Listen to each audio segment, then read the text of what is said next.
สบายดีคนวันนี้พาทานมาพิชิตยอดภูกระดิ่งนี่ขึ้นมาได้ประมาณ3 นาทีแล้วเฮ้ยโบเบน30 นาทีสังเกตมึงจากเหือ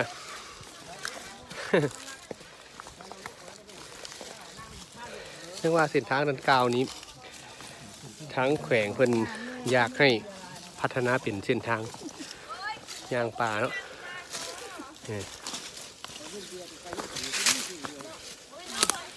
เบิ่งน้องๆนี่น้องๆฝึกงาน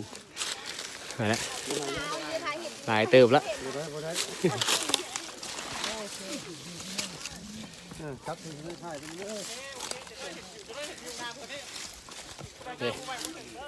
ทางขึ้นไปจะตุกกะเริ่มจะโบไหวละเดี๋ยวกระตุกเราประสบการณ์ให้ฟังหน่อยหาคันเริ่มต้นเมื่อยอีลากอีเหลือหายใจเท่าน้อยหายลายบะเดียวเมื่อยอันนี้เป็นเสียงจากของ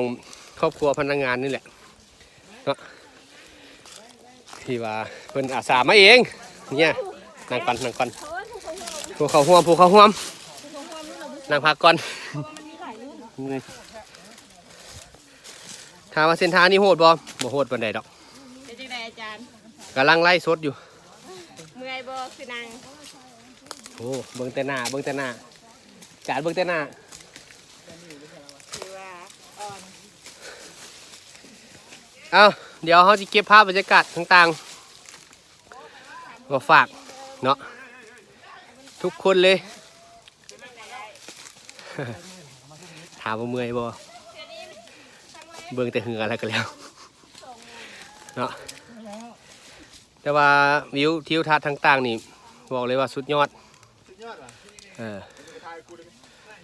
โอ้เดี๋ยวจ่าพอสู้คนมาละ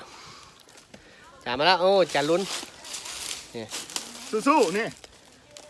ของดีของเฮาเหนียวงัว